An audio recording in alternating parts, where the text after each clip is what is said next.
like Kendra pointed out on our table back there, if you like what you've heard, notice there's a green box asking you for a contribution. So if everybody in this audience could just give even $1, that will help us to keep these programs going. So that's my pitch at the beginning. As Kendra told you, I am an anthropologist. That is actually what I am by trade. And anthropology, as you know, often focuses on quote-unquote non-Western cultures or cultures in the West, such as Celtic culture, that is often not considered part of the dominant culture. But anthropology now also has a very global viewpoint. And so for those of you who are coming very late to this series, this is actually the last episode of the series, as Kendra said, until next semester and the semester after that. We will, of course, continue our collaboration with Gilbert. But this is the final installment in this first series. So those of you who've been with me for the 5 or 6 episodes we've done, and those of you who are just coming, let me say that one of the most interesting aspects you're going to see about this presentation is the similarity that many of you will find between the African mythology and Greek and Roman mythology. Now, for many of you who've been here when I spoke about Inca mythology, Maya mythology, Polynesian mythology, Norse and Celtic mythology, which was actually the first one that we did, that might have struck you as, well, maybe a bit outside of what you had studied or knew about, but it probably didn't strike you as odd that I was speaking about mythology in this world context. Interestingly to me, many people have no idea that Africa has a very, very, very rich medieval and Renaissance heritage. So I'm speaking about the years that go from roughly 600 AD or ACE to the end of the 18th century. And this magnificent literature, this oral tradition, which is also written down, extends to Brazil because, of course, tragically, many Africans were sold by their kings and kidnapped by European traders, a rather nasty alliance, as Henry Louis Gates always says, between European slave traders and African nobility, which sold over 10 million Africans into slavery. The extraordinary thing is that in the country we now call Brazil, most of the people taken and enslaved were of the Yoruba culture. One of the richest and most interesting cultures, I would say, in the world, not only in Africa. And they were able to maintain their traditional religion. Now we start with an image of Africa, and I thank Kendra very much for creating this beautiful PowerPoint for us all, because it makes my lecture a lot easier. We're going to start in Africa and end up in Brazil and then go back to Africa, which in a way is the story of these stories, because these stories originate in Africa in the 10th century, and they originate in a certain part of Africa. We're going to focus today on West Africa. They then travel to the New World with people who have been stripped of everything that they had. It's amazing and incredible story of cultural survival, how the people who were enslaved in Brazil, the vast majority of whom were all from West Africa, were able to preserve this heritage. And then, after Brazil's independence in the 19th century, actually many Brazilians of black and white descent, because folks, something which will interest you, is that the African religions in Brazil are also followed by millions of white Brazilians. You do not have the very harsh color paradigm existing in Brazil that we unfortunately have in our country. Okay? Brazil has issues of class and problems with poverty, but the color issue is very different in Brazil. So white Brazilians feel this is also part of their religion and their heritage. And they will go to West Africa, beginning in the late 19th and early 20th century, and teach these stories again. So it's very interesting to see that this will come full circle. So welcome to West Africa, one of the most emblematic of all animals on the African continent, and one of the most endangered. We see him here, the elephant. Very important in Asia as well, and the symbolic meaning of the elephant is the same in African and East Asian culture, and it represents a good augury, something good in the future. We hope that little elephant has something good in his future, so let's not hunt that little elephant, okay? And he's right next to an amazing tree, which is basically a symbol of West Africa, particularly of Angola. That tree is called the terebinth tree. And if anybody here has ever traveled through West Africa, I had a great honor to be able to work in Angola in 2002. This tree likes solitude. It grows by himself. And so West Africans call this the meditating tree, because the same way when you meditate, you have to be by yourself and think. That's the way this tree grows. He does not grow in groves. So welcome to one of the most amazing places in the world, which is West Africa. And now let's understand what place we're talking about. These are the majority of the countries from which people, in which people were enslaved and taken to the New World. I mentioned one man to you before. I'm going to mention him again because he's very important to us in terms of explaining this phenomenon and how African religion comes to the New World and then goes back again to Africa with many more followers. His name is Henry Louis Gates. For those of you who don't know who he is the most important living American historian. He is an African American, and he focuses on the history of relations, as he says, not race relations, because he likes to remind us there is only one human race, which is something we often forget, but the history of ethnic issues in the Americas, actually from the late 16th century on. He teaches at Harvard. And some of you might remember the way Henry Louis Gates was locked out of his house, and a neighbor called the police on him, saying he was trying to break into his own home. That's the same Henry Louis Gates. He was not trying to break into his own home. But he's an extraordinary person. Some of you also may know of him from a PBS special, wonderful PBS special he's done on African and African American history. And you know that Henry Louis Gates is a little bit contrary, is a bit of a mischievous and brilliant academic. He checks people's DNA, and he always walks up to white people and black people and tells them things they don't want to know.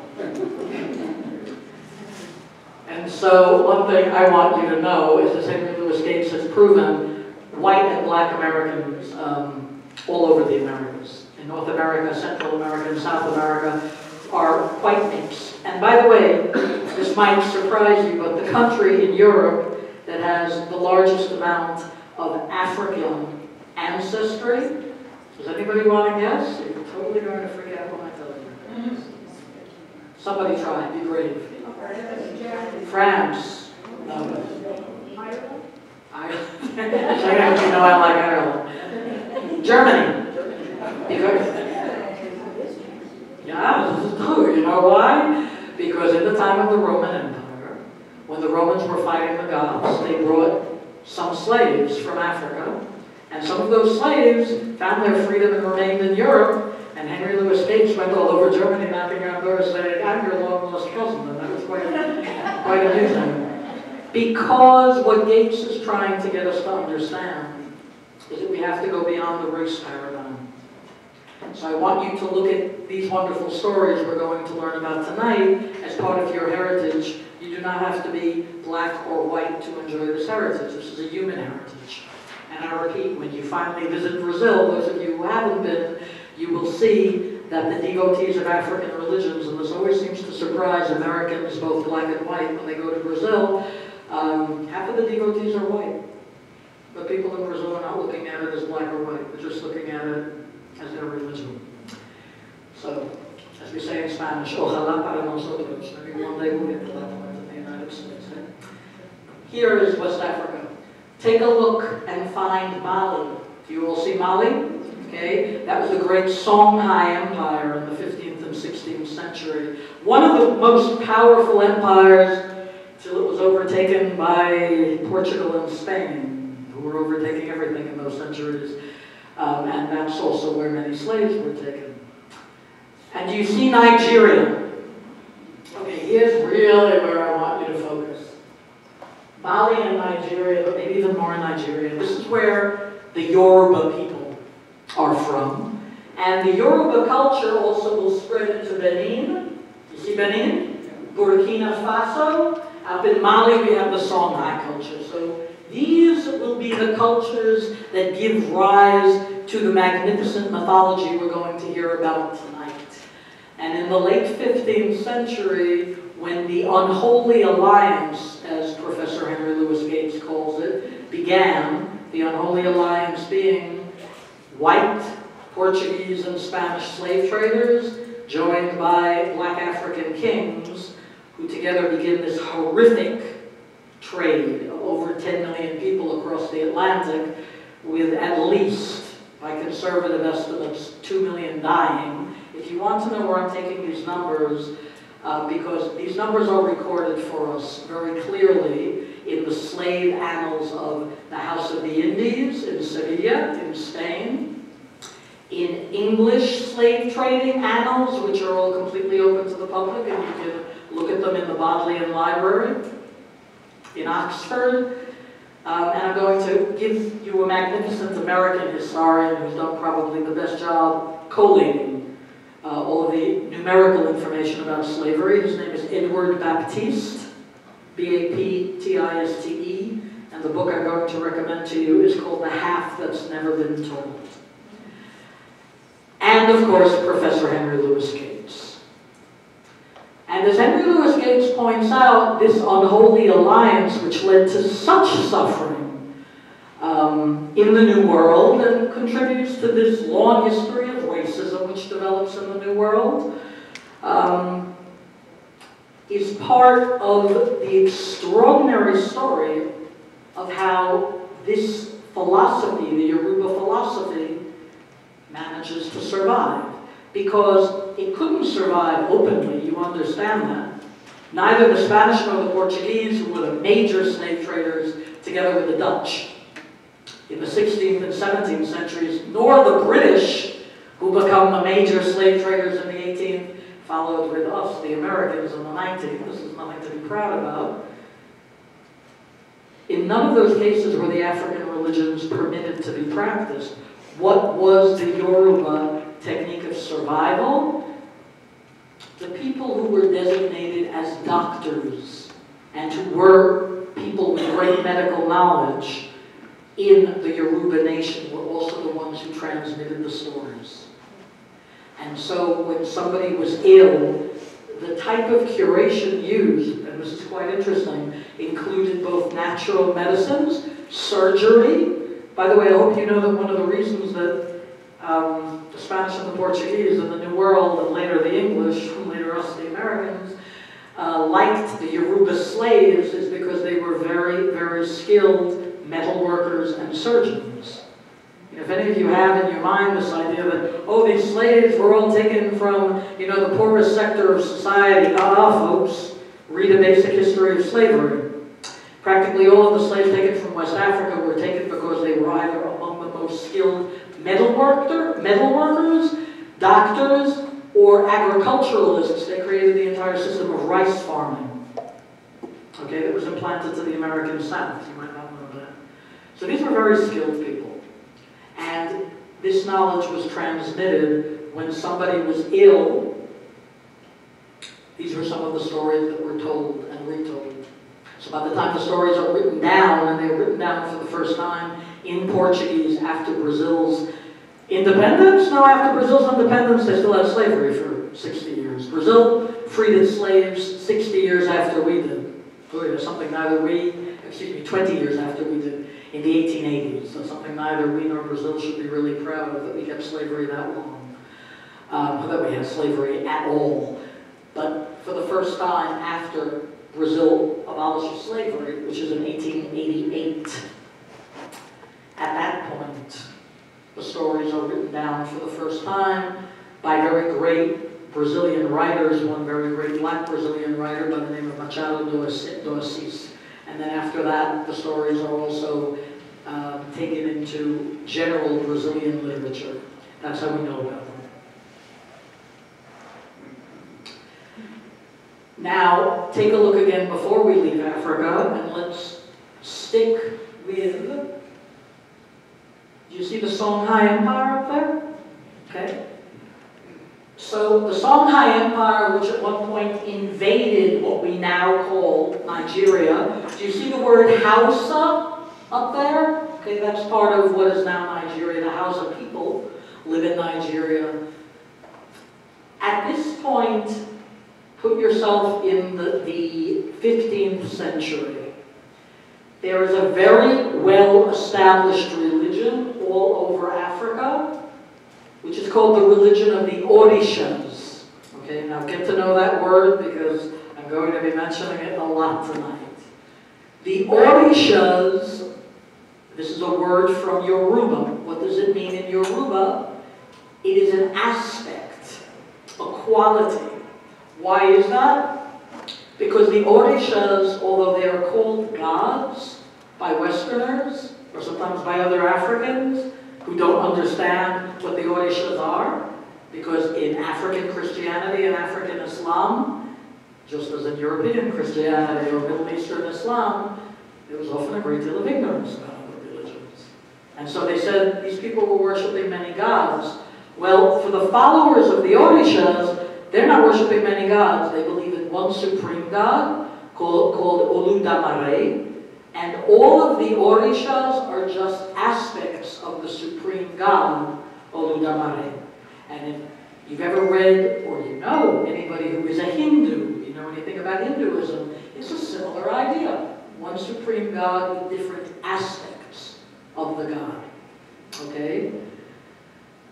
Do you see, as we go down the African continent, the Congo Kingdom and Lunda State? Do you see that? So Lunda is the word that later becomes Luanda. We know of it as the capital of Angola. And this was one of the major slave trading ports in the 15th century. Again, that horribly unholy alliance between the slave traders of Spain and Portugal, later England and Holland, and the kings of Africa, leads to this horrific traffic of humanity across the Middle Passage, which is absolutely one of the most hideous episodes in human history. The slaves came either from the Songhai Empire or what was called the Congo Kingdom, which includes what is today the Congo and Angola. Go up to where it says Hausa. And although it's not on this map, in the dead middle of where it says Hausa, do you all follow that in green? Can you all see that? There was a very great city called Ife. Ife is possibly where the religion of the Orixas begins. And Ife is very famous in West Africa because it is and was one of the most important marketing and trading towns for all of the continent.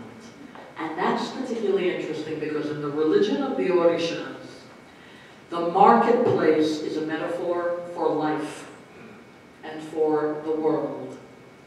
And that's interesting because, you know, often we think of religion as being something very divorced from the real world, right? Or something spiritual. I shouldn't pollute myself with a material aspect. But on the contrary, in the religion of the Orixas, you have to be part of the real world to practice your spirituality. It is not spiritual from the point of view of the religion of the Orixas to go up on a mountain and meditate by yourself.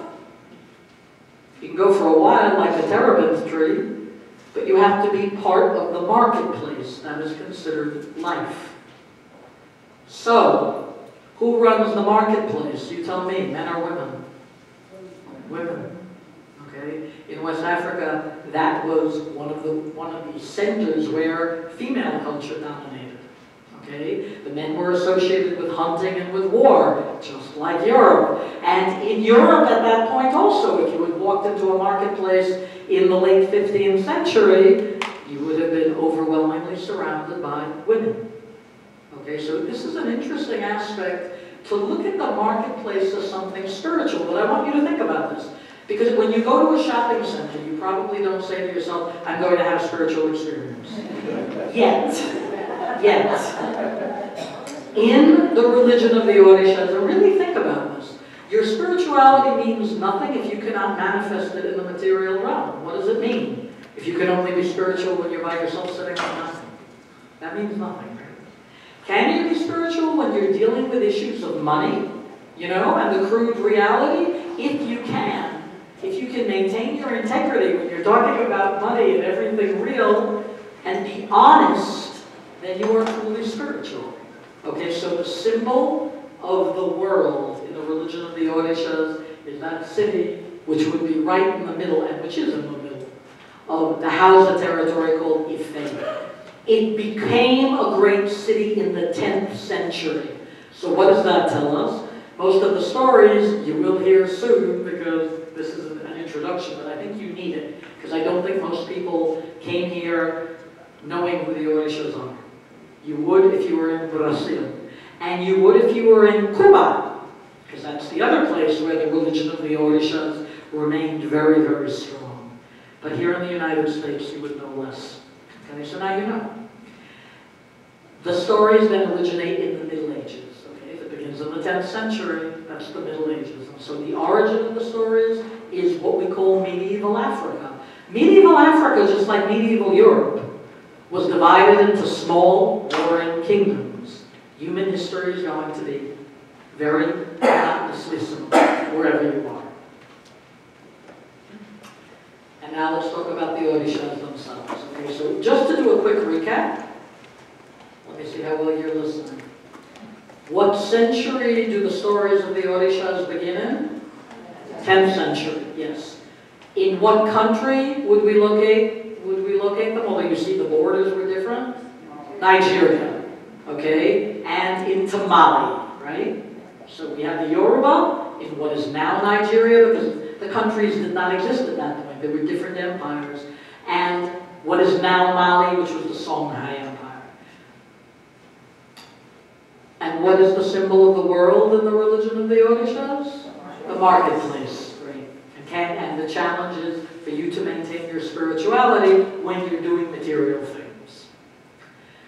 Now, the Orixas, according to many of the historians of West Africa, and this is a general consensus, is that the Orixas were originally very important historical figures in 10th century Nigeria.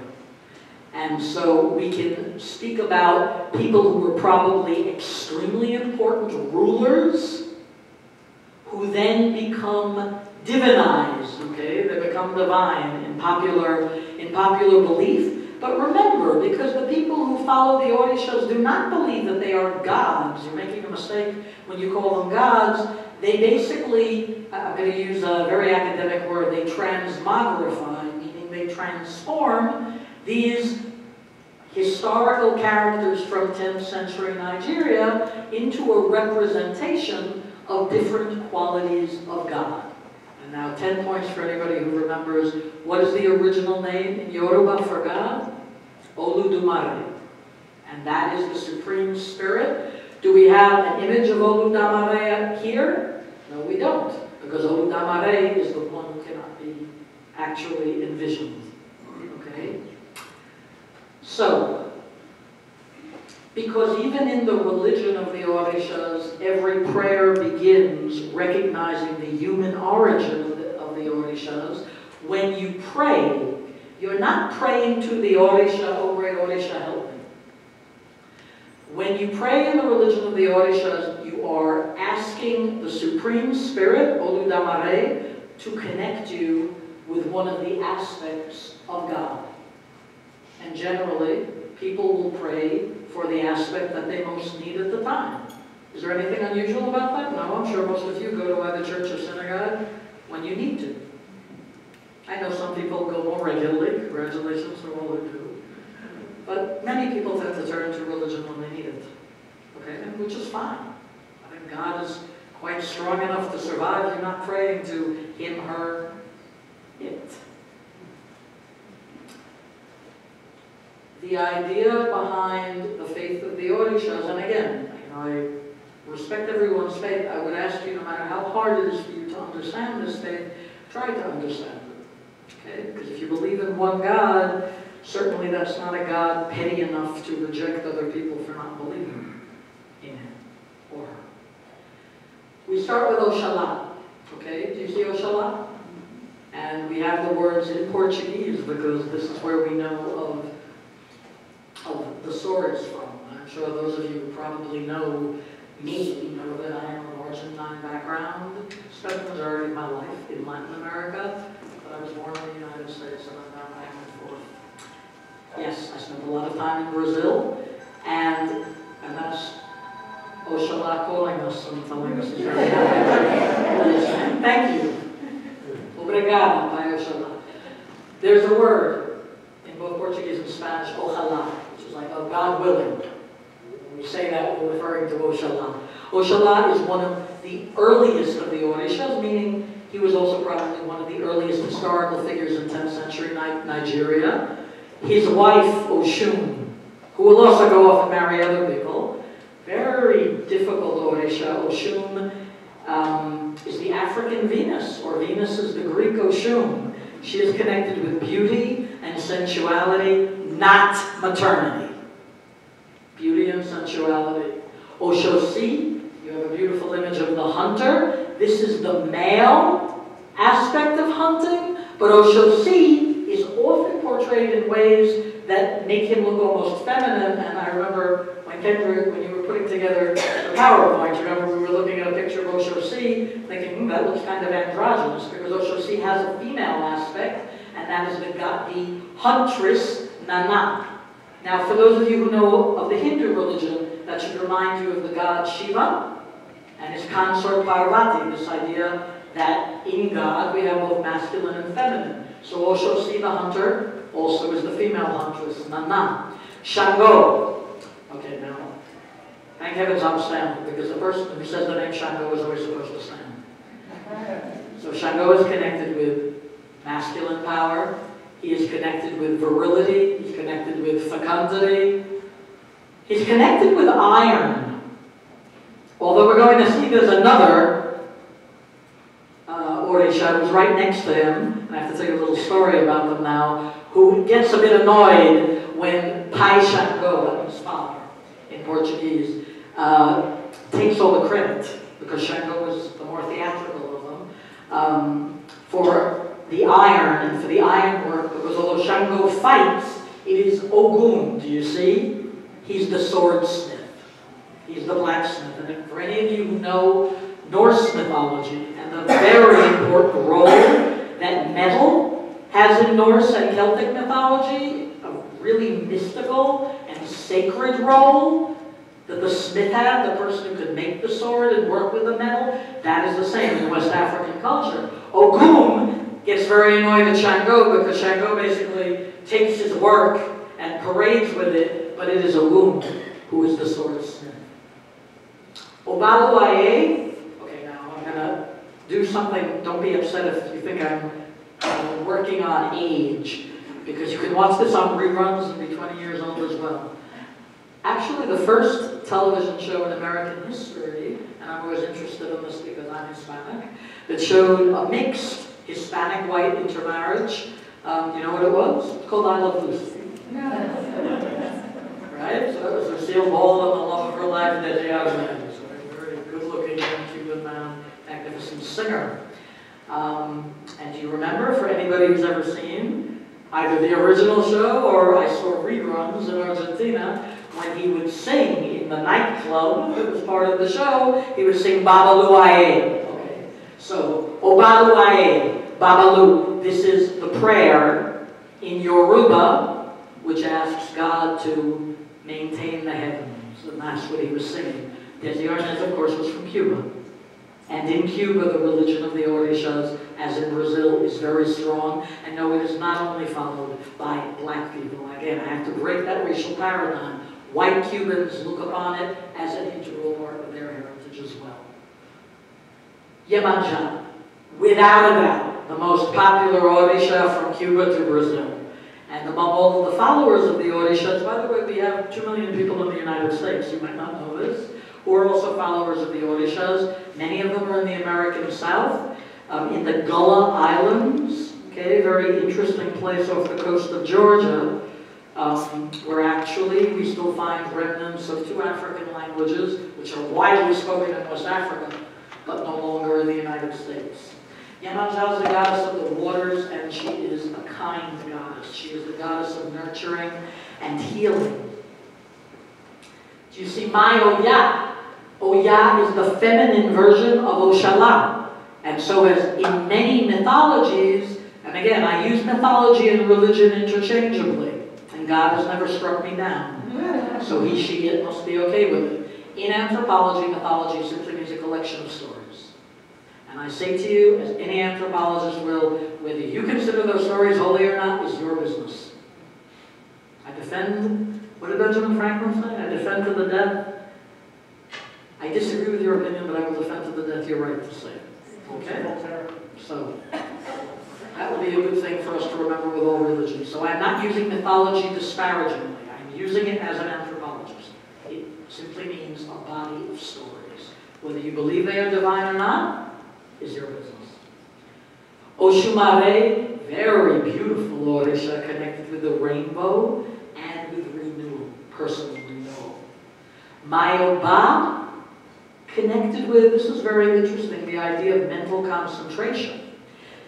This is an idea we also find in Hinduism. One of the most important aspects of worshiping the Orixas is being able to control your mind. Now you might be sitting there thinking, I'm not crazy, I can control my mind. No, you can't. None of us can, and we spend an inordinate amount of time every day thinking of stupidity, don't we? So the Hindus call this monkey mind. You know, when your mind starts going around and you start reliving things that happened at work that you really don't want to repeat, and conversations that never occurred. And bingo, you just lost 2 hours you could have spent doing exercise. So the idea of mental concentration and controlling the mind is extremely important. Okay? And so if your mind starts going nuts, and you find yourself really wasting time thinking about nonsense, you focus on the idea of my Oba, you know, Mother Oba, let me concentrate. Okay, mental power. Egunila, purification. This is a concept very much, very similar to the Hindu idea of destruction and rebirth. Shiva, the god in Hindu tradition, with the many arms, who destroys what has to go and purifies and allows something new to be reborn. This is the same idea, and here we notice that it is a female aspect. Egunita, who takes care of that process of destruction and rebirth. Yamsa, she's great. Yamsa is the Orisha of professional women. So this is interesting because back in the day, even as far back as 10th century Nigeria, we had women who wanted to be the ones who wore the pants in the family. Or women who did not feel like marrying. Or women who married and decided they preferred to be on their own. Or women who had children who thought, I'm a better breadwinner than my husband. You stay home, make them the food, I'm going to the marketplace. Yamsa is the patroness, professional women. Okay, so all you professional women, next time you have to ask your boss for a raise, say Yamsa and Ajuda. Nana, you already know Nana. She's the feminine aspect of Oshosi, right? Oshosi is the masculine aspect of Nana. Dekantasa, development. Development, focus. You know the way a hunter follows their prey? They must almost be the prey that they follow to be able to kill it. So this is the idea of mental development on a very high level. You must, well, let me say, I don't want to say know your enemy. You must know your purpose clearly enough. This is what you do when you pray to Nana, so that like the hunter, when the prey comes in your sight, you act. Right? If you're going out to feed your tribe and to hunt a deer, and you see the deer, you can't exactly say, ooh, look at that deer. Well, maybe I'll give it a shot in 2 minutes. It will be gone. So it's that idea of readiness to help your tribe. And Omulu, who is the masculine aspect of Yemanja. And he is also connected with healing, and I'm going to explain in a later slide why he looks like that. Do you see the specific costume that he's wearing? Have any of you ever seen this either in person or even in a documentary on television? The straw. Yeah? Okay. This is connected with healing. We're going to talk about how very soon. Feudalism. That's a word we always associate with Europe. Yes, there was feudalism in Europe. Anybody want to define feudalism? We also had feudalism in West Africa and Japan. Those are actually the three places where we had exactly the same social system growing up, from the 10th to the 15th century, the same forms of mixture of religion and state. In the case of Europe and Africa, there was direct contact. We have many stories from medieval Europe talking about the great black king Prester John. Has anybody ever heard the term Prester John? That's supposed to be a very important African sovereign. I'll answer questions after. Oh, you just know Prester John, cool. Oh, yes, I look for it. That's supposed to be a very, very important Christian king who was cited in the chronicles of Christian travelers to West Africa. Now, probably that was a composite of many Christian kings in West Africa, because obviously we don't have just one person who lives through the centuries. But West Africa at this point was a melting pot. Notice we are back in the founding centuries, 10th century Nigeria, 12th century Angola. We have Christians, we have Muslims, and then we have the followers of the Orixas. 16th century Brazil and into the 20th century. Well, folks, I told you one way in which this religion comes out of Mali and Nigeria, what is now Mali and Nigeria. But I also have to add something very nasty that happens within Africa. Because the Christian and Muslim kings of Africa were not particularly tolerant to the followers of the religion of the Orixas. And when Christian or Muslim kings would invade the territory of those who followed the Orixas, they would either force them to convert or they would exile them. That is also how the religion of the Orixas spread throughout the rest of Africa. So what do we see? We see that the same type of religious intolerance we have in Europe, we have in Africa. Right? Welcome to the world. Parallels between medieval Europe and the Songhai Empire. So if we were going to visit Europe or Mali at the end of the 15th century, what you would have found were small nation states that were beginning to burst their boundaries and become larger empires. You would have found persecution of anyone who belonged to a non-dominant religion. In Europe, that meant persecuting Jews, Muslims, and at that point Protestants. Later, it will include persecuting Catholics in England and Ireland. In the Songhai Empire in West Africa, it meant persecuting the followers of the Orixas. Why does humanity always adopt the same nasty tactics? It's a question. The answer I'm going to give you before we go to the next slide, looking here at a kind of party of the Orixas, is that when a country becomes an empire, you tend to have the same motives driving the leaders. And while the leaders will always talk about their religion and their devotion to their religion, what generally drives them is colonial greed. And you will see that in Europe, and you will see it in West Africa. Sadly, you'll see it everywhere. Eshu, the one Orisha who was not in that group of Orishas. Why? Because when you pray to Eshu, you pray to the one Orisha who is not part of the established group. Why? According to tradition, Eshu did not ask God, Oludamare, for dominion over any specific thing. Yemanja has dominion over what? Anybody know? I mentioned it at the beginning. Who remembers? Oceans, waters. Xango, the dramatic one, over iron. And that's disputed by who? Do you remember? The one he's always fighting with. Ogun.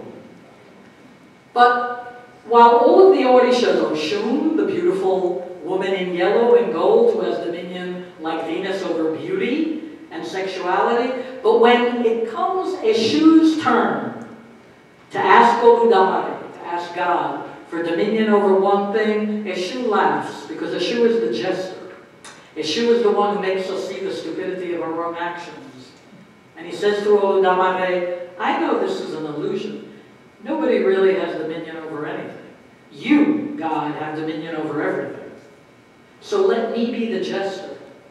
And I'm going to be the one to show people that no matter how serious they are, they're fools.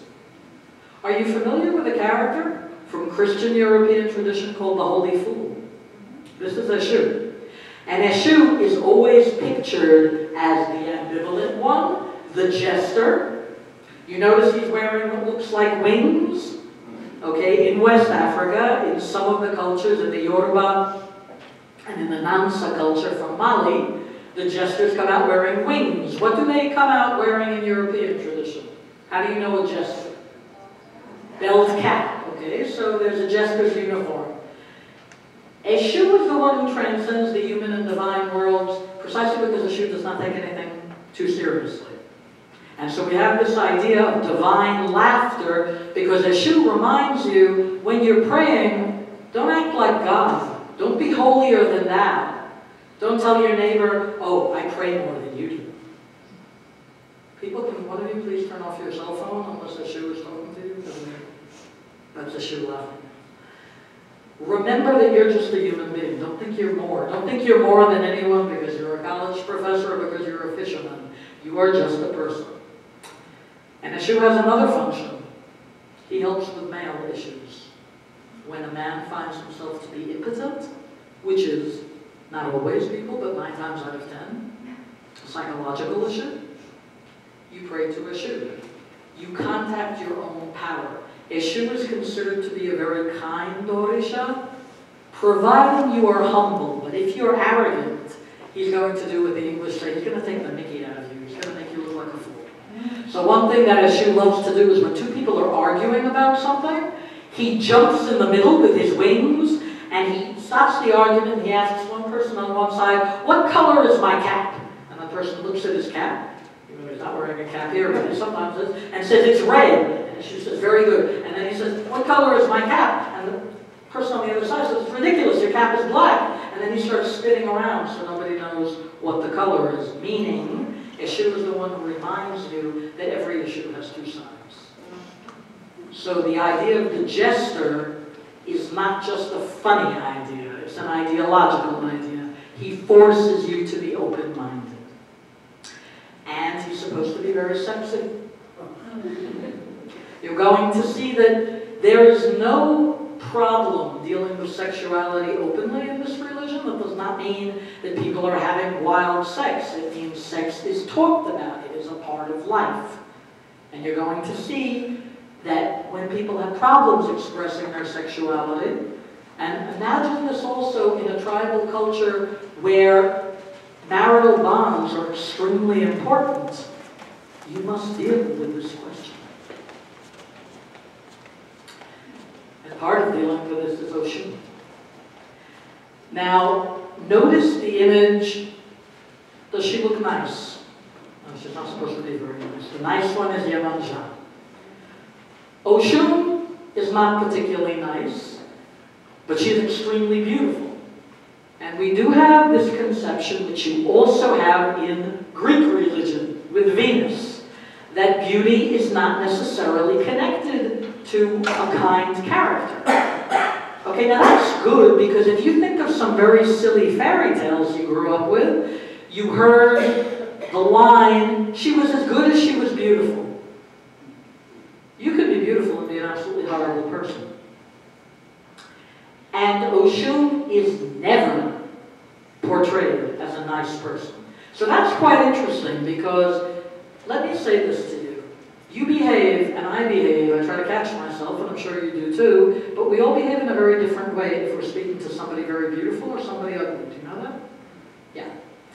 And until we know that the beautiful person is not a nice person, we tend to give them more credibility. Well, that's rubbish. And that's part of the teaching of Oxun. Yes, she is beautiful. No, she is not good. Notice she has a mirror. And there's a reason she's by the waters right now, because you know she doesn't have dominion over the waters. She has dominion over beauty. Who has dominion over the waters? Yemanja, very good. Like Yemanja, she carries a mirror. But she uses the mirror as a weapon. She distorts images the same way mermaids do. Do they have mermaids in Africa? Well, it's a silly question. Do they have mermaids in Europe? Have you ever seen a mermaid in another place? But of course they have stories of mermaids. And in Africa, in West Africa, she's called Mami Wata, right? The mother of the waters. You have this belief all over the place. They're usually not too nice.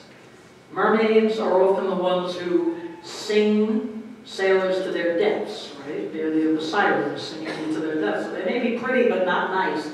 So you see now that ancient Greek writers like Homer and Hesiod had exactly the same idea. So she distorts the image of the sailor. But she also distorts somebody else's image, and this is what you're looking at. She is waiting by the waterfall. One of the most famous stories in the religion is this is when she seduces Ogun. Because Ogun, who you know is the rival of who? Xango. Very good. Ogun is in the forest, working hard like a good swordsmith, and he makes a mistake while he's making one of the swords. And he's such a perfectionist. Have you ever worked with somebody like this? Are you somebody like this? He cannot forgive himself, nor does he forgive anybody else.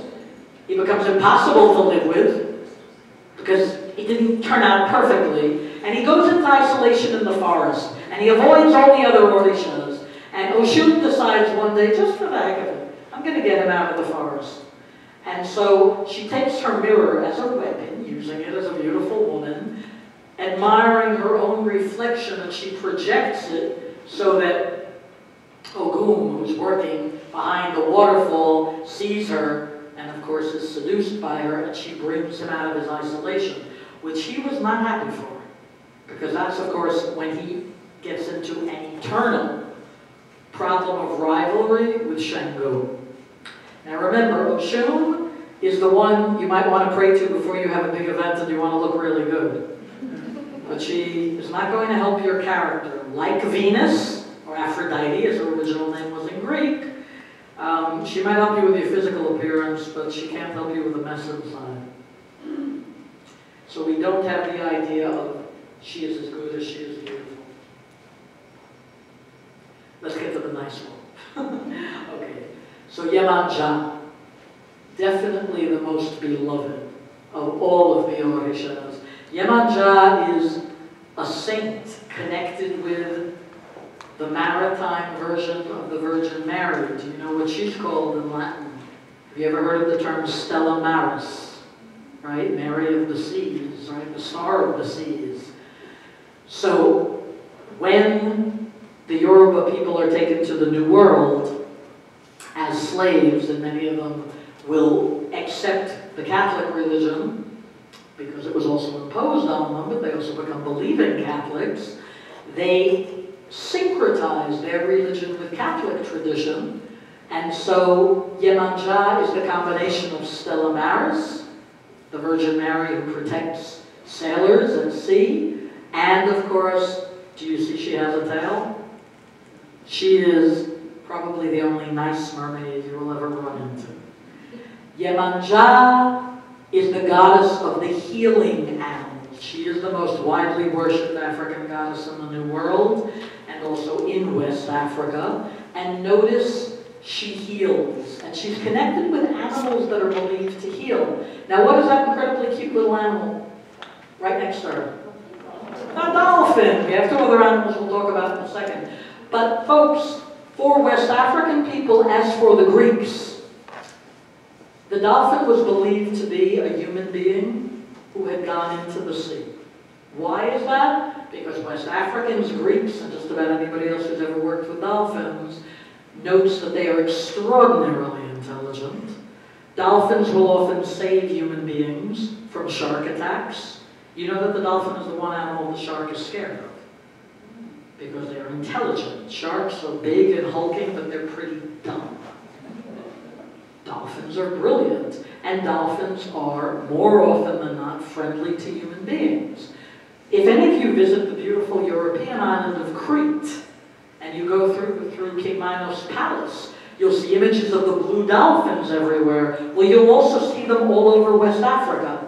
The dolphin is believed to be the protector and the healer, and Yemanja sends the dolphin to bring people who are lost at sea or under the threat of shark attack back home. What adorable little animal is she holding in her hands? Okay, guys, I am a diehard turtle fan. Raise your hands if you're a turtle fan. Yes, thank you. Turtle fans are cool. The turtle in West African tradition represents wisdom. Why? Interesting. They say that the turtle, and this is true, folks, the turtle befriends animals that are not of its species. Now, I'm going to ask you all, after I finish, when you go home, go online. I usually don't ask you to do that. I usually ask you to get offline. But in this case, go online and Google the following website. Just Google these two names, sorry. Owen, O-W-E-N, and Mzee, M-Z-E-E. You know who they are? Owen is a hippo.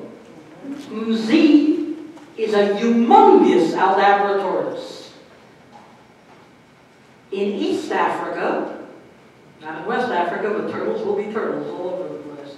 This Aldabra tortoise, Mzee, basically adopted the hippo Owen, whose mother was killed in that great tsunami in 2004. So a reptile adopts a mammal. And in the nature preserve in Kenya, where Owen and Mzee live, and Owen has recently taken a female partner, and Mzee has adopted her too, you will see this extraordinary bonding between reptiles and mammals. Well, that is noticeable. You can actually watch the, what do they call it, the camcorders. It follows, you know, the big Aldabra tortoise and his two mammalian friends around. In West Africa, this image was noted, this tendency of turtles was noted as well. Turtles befriend species not of their own. And so that is considered a mark of wisdom. That's a beautiful idea. Okay, not being afraid of the other. And so Yemanja lifts a tortoise up to the moon. She is connected with lunar power, not with solar power. Well, I don't mean not with solar power. I'm not against solar power. I'm actually very in favor of solar power. I don't mean modern day solar power. I mean, usually what I'm referring to, some of you noticed from some of my other lectures, is that the gods who are connected with the sun are usually a little yuck.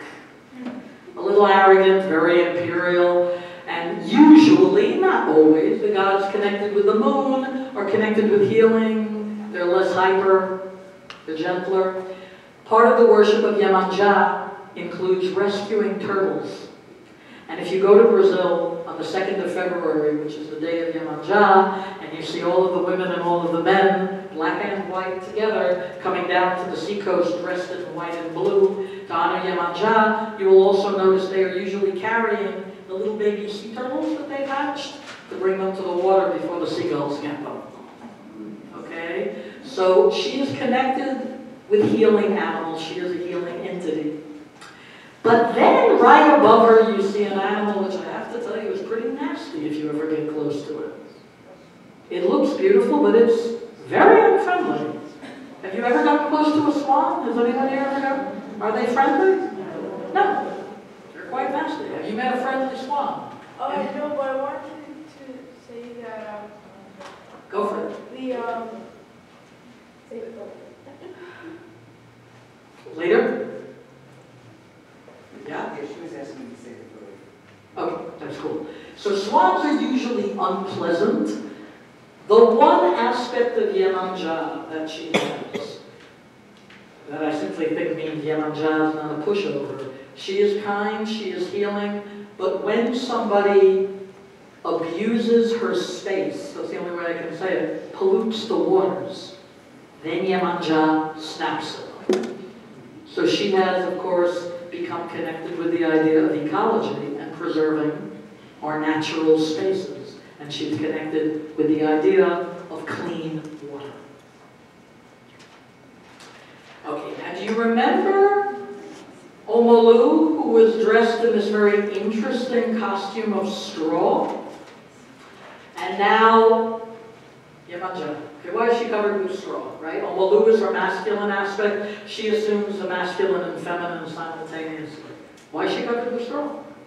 How does she heal? And how is water connected with her healing magic? Well, for this we have to go to, please look at the little slide to the side. Do you see Yemanja in her kind of mermaid avatar, looking looking at a poor little boy who looks quite scared. So now let me tell you this very interesting story from the religion of the Orixas.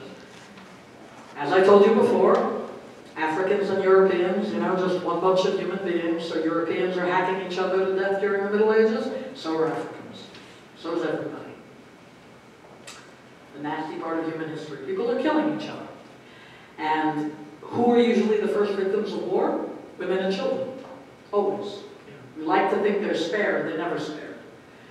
And during one of the wars between the Yoruba and the Hausa people, who hated each other the way the English and the French hated each other, and later the way the English and the Spanish would hate each other. Everybody always has somebody to hate. During one of these wars, a child, and interestingly enough, the story doesn't say whether it's a Yoruba or a Hausa child. And if you ask a griot, the griot is a West African storyteller, he'll tell you that does not matter. What matters is it's a child. Who cares whether it's Yoruba or Hausa? It's just a human being. So a child has had their family murdered, just as would have happened in Europe, right? The wonderful world of nasty human history. And the child is cowering, terrified, by the shore, running away from his murderers, and Yemanja, the healing aspect of God, comes up to him and says, "My dear, why are you frightened?" And if you take a look, that's a very interesting image of the way the child is almost showing fear. Well, you're not used to seeing a mermaid every day. And the child also has just lost his family. And that's a situation that we saw in Yugoslavia, we see in Africa, we see in the Middle East, we see it all over the place. And the child says to Yemanja, "I cannot come out of the bulrushes because I've been wounded and I look terrible." And she says, "What do you mean?" He says, "Here, these are my wounds," and his whole body is wounded and he's covered with horrible scars. And she says, "Don't worry, I'm going to heal you. If you don't want to show people what you look like, you know what? I'm going to take your sadness. I'm going to also cover myself. So come and dance with me. We'll both be covered with straw. Nobody will see what we look like. And as we dance, I'll heal you." And so she covers herself with straw, and she covers him with straw. She says, come out, dance with me, come on. Nobody will see us. And the dance is a form of healing. And then his scars are finally healed. So the stories of Yemanja, you see also why she is the most beloved Orisha.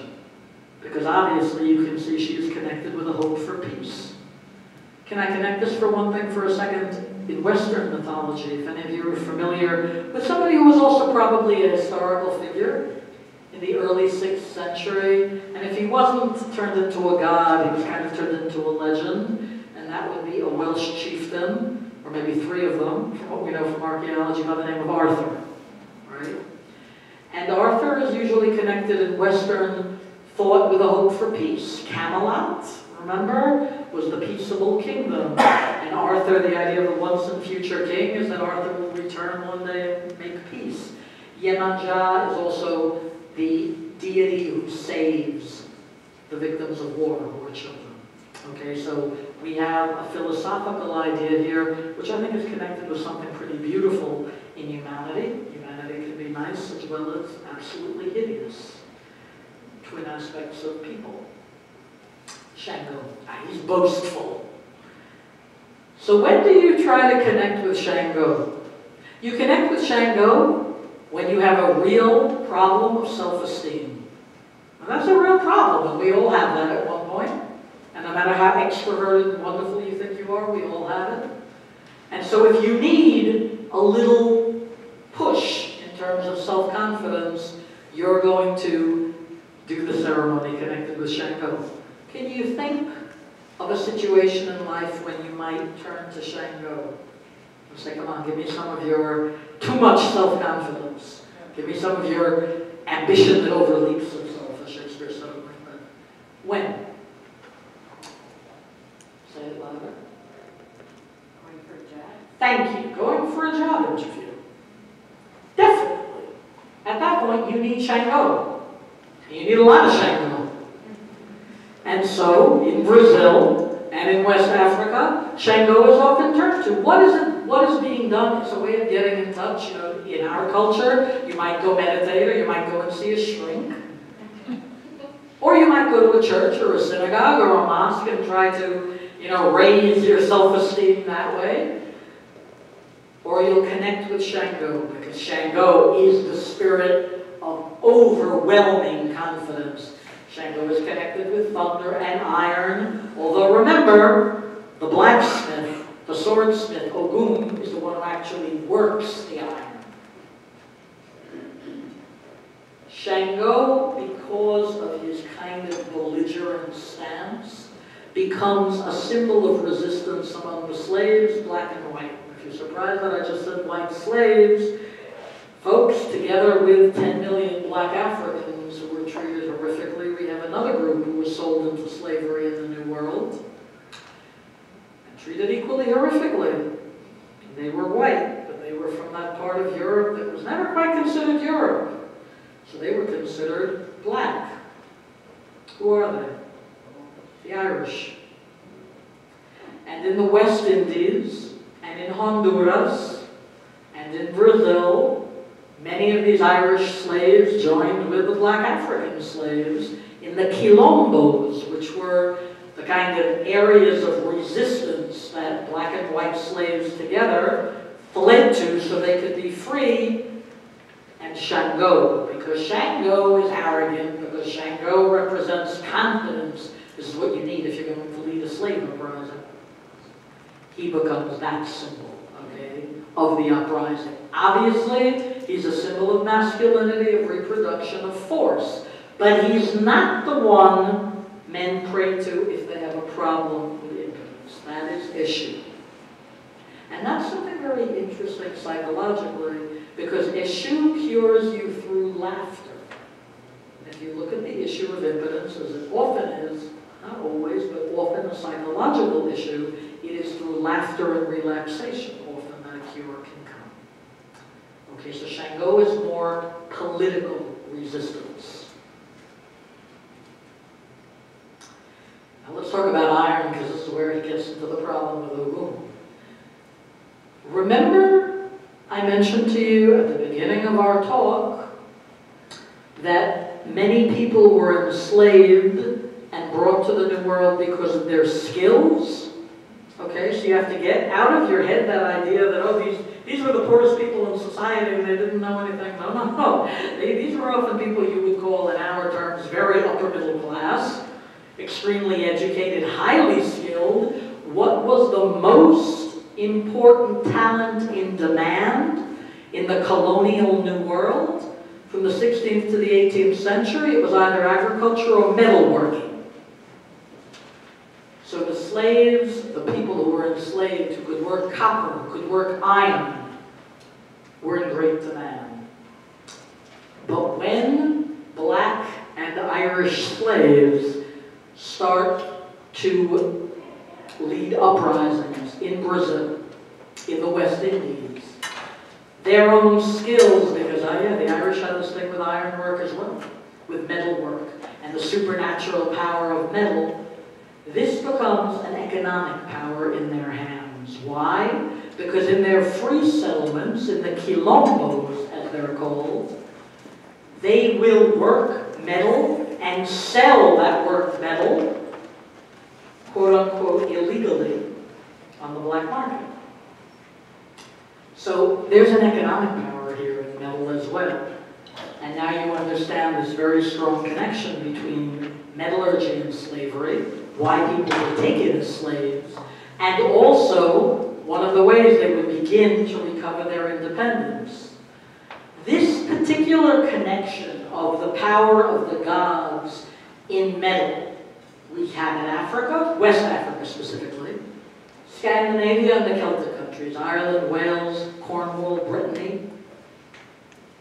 Why do you think working metal is connected with the sacred? Does anybody have any idea? What is sacred about metal? Have you ever seen a swordsmith make a sword? If you may have seen that, that's probably in a documentary in the History Channel, because we don't walk around with swords anymore. What does it look like? What element? Thank you. Fire. Does it look like when somebody is working metal? It's the element of fire. In Celtic culture, in West African culture, in pre-Christian Scandinavian culture, the element of fire is the element of creation, because it's also the element connected with destruction. So when the Norse talk about the beginning of the world, when the supernatural giants awake from their sleep and their breath forms fire and begins to melt the ice, when they speak of the end of the world, the Ragnarok, that's in fire. The beginning and the end are in fire, but there's something after Ragnarok also. Who's the great god among the Norse who's the blacksmith? What's his name? He throws a hammer. Thor. He has a son, Balder. And although Thor is killed in Ragnarok, Balder survives. And so fire and metal survive, and it is the same in the mythologies or the religions or whatever you want to call it, of all of these peoples. But Xango and his connection with the Songhai Empire is a little more complicated because it appears that Xango may have begun outside of the Yoruba area, more in the area of what is Mali. Take a look at that map. And then I'd like you to go to a museum. Now, if you were all in New York, I would send you running to the Metropolitan Museum of New York, which has a magnificent collection of African metal art from the Middle Ages, from the 10th through the 15th century, in what is now Mali. What was the Songhai Empire in the Middle Ages? There was a magnificent tradition of metalwork, which was connected with the kings of the Songhai Empire and developed every bit, in every bit a sophisticated way as sculpture in Greece. What you're looking at is an image of twins, the sacred twins, in West African tradition, in Native American tradition, in Celtic tradition, and in Norse tradition. Twins are sacred. Twins represent the male-female duality of the universe. And so this sculpture and this style that you're looking at is from the early Middle Ages. So if you can find in any museum in Phoenix, I'm trying to think where I can send you because it's not in the Phoenix Museum of Art. All right, Google it. Google metal art from Mali. One of the greatest traditions of world art is this tradition of metallurgy from Mali and sculpture, which is connected with the ruling class, which is connected with the military powers, just as it was in medieval Europe. The iron-based art of medieval Mali, and that is probably where the worship of Xango begins. So Xango may be the one Orisha who is not based on a historical character from the 10th century city of Ife, unlike all of the others. Or he may also be, but this is a possibility that many historians look into in Africa because of that strong iron connection with the Songhai Empire. I saw hands and we're getting to the close, so I will answer your questions, but first do let me finish the presentation. Yansa. Okay, so we women who work like her. Notice she is connected with the color red. Red representing movement and the essence of life, blood, and dynamism. She carries a sword too. She's the one female Orisha who carries a sword, so she is a strong lady. Why? Because the story is she has to dispute her place with men in the Ife, in the marketplace. She rules over the domain of passion and movement. She's connected with the winds. I also must tell you, she is considered to be, first of all, the wife of Ogun, but Ogun did not treat her well, so she walks out on him. That's interesting because we have a parallel to that in Judeo-Spanish mythology when we speak of the character of Lilith, who was not treated well by Adam in the garden and leaves him. Okay, and so some of you may know some of those stories, which I'll talk about probably at another time here in the library, of, ooh, this woman walks out on her first husband, but she finds a better husband. She ends up becoming Xango's. And Xango treats her well. In fact, the story is that when Xango wanted to have the ability to create fire, to kind of spit fire from his own mouth, he had to ask Yansa for that power because she rules fire and passion. So she gives Xango the ability to create fire. And Xango loves her and he treats her very well, and so she stays with Xango. She's the patroness of productivity and work. Okay? For any of you who know some of the traditions of Latin America, often a specific Catholic saint will be associated with certain qualities. Okay, so on the island of Puerto Rico, Santa Barbara is connected with thunder and passion and movement. St. Barbara. Well, interestingly enough, among many black Brazilian Catholics, they will make a connection between Yansa and Xango, because Yansa basically becomes the female version of Xango, and St. Barbara, Santa Barbara. So when you go to Brazil, and you want to visit the equivalent of a church or a synagogue for the Orixas religion, you go into something called a terreiro, and if the people that day are connecting with Yansa, you're going to see an image of the Catholic saint Santa Barbara, Saint Barbara. And it is not considered heretical or strange because from the point of view of those who worship the Orixas, God is one. So Oludamare can accept you calling him, her, God, Jesus, Jehovah, Allah, Shiva, whatever you feel like.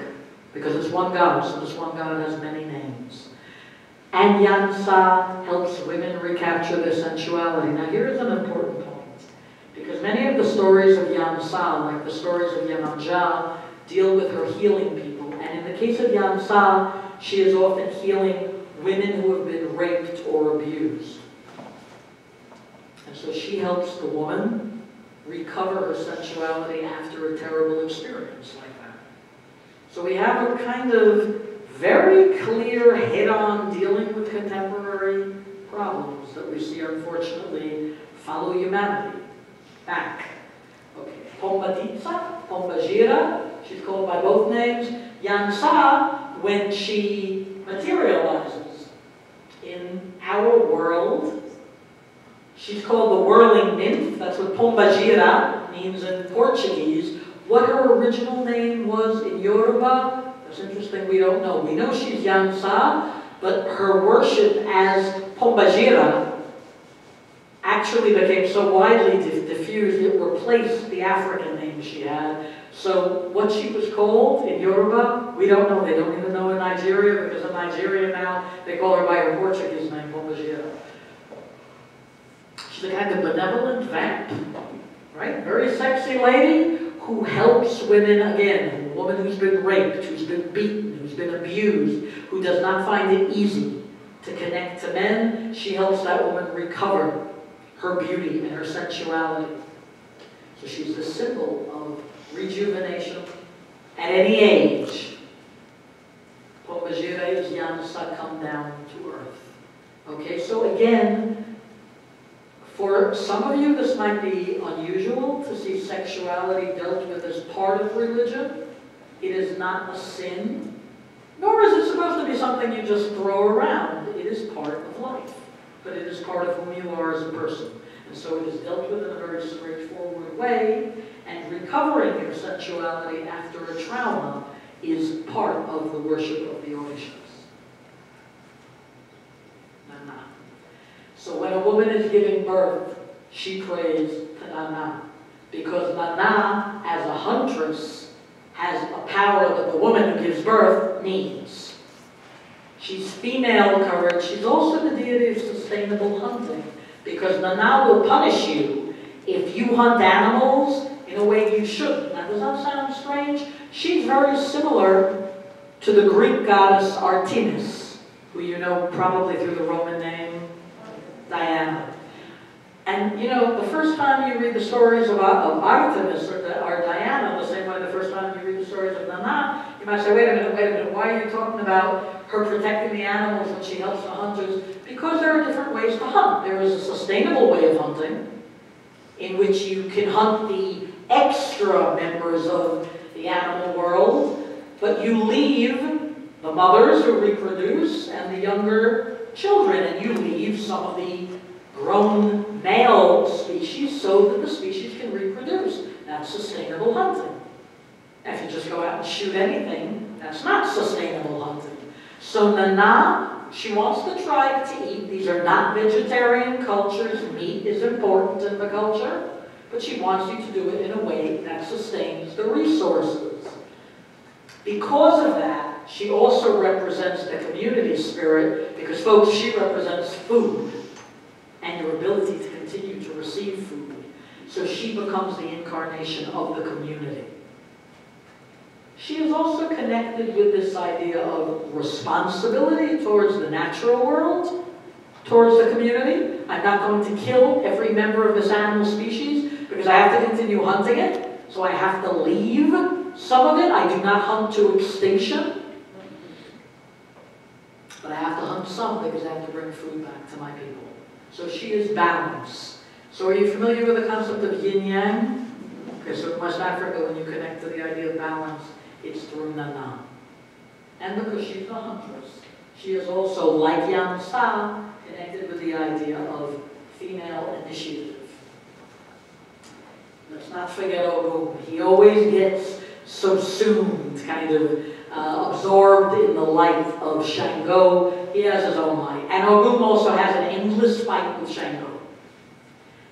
And that's interesting because we have other mythologies, other religions where there is also constant tension between two deities or two divine aspects, because we know in the West African religion there's only one God, Oludamare, but there are different aspects of Oludamare that are in tension with each other. The same way you can have parts of your personality that are in tension with each other. Who is always fighting each other in Norse mythology? Thor and Loki. Always. Who's always fighting each other in West African religion and mythology? Ogun and Xango. And he is annoyed with Xango. Because from Ogun's point of view, you know when you work very hard on something and then one of your colleagues says, I did it? Man, that's what he feels towards Xango. Kendra and I had a colleague like that, let's not even mention it. Kim Murray, remember? No. So yeah, you can kind of feel for Ogun, because yeah, I did it, I made the sword, but Xango is the one who comes out swinging. It's like, oh, I look marvelous with the sword. Yeah, but I made that sword. So Ogun gets a prize from Oludamare, from the supreme god, because he's the most influential one. Ogun creates civilization.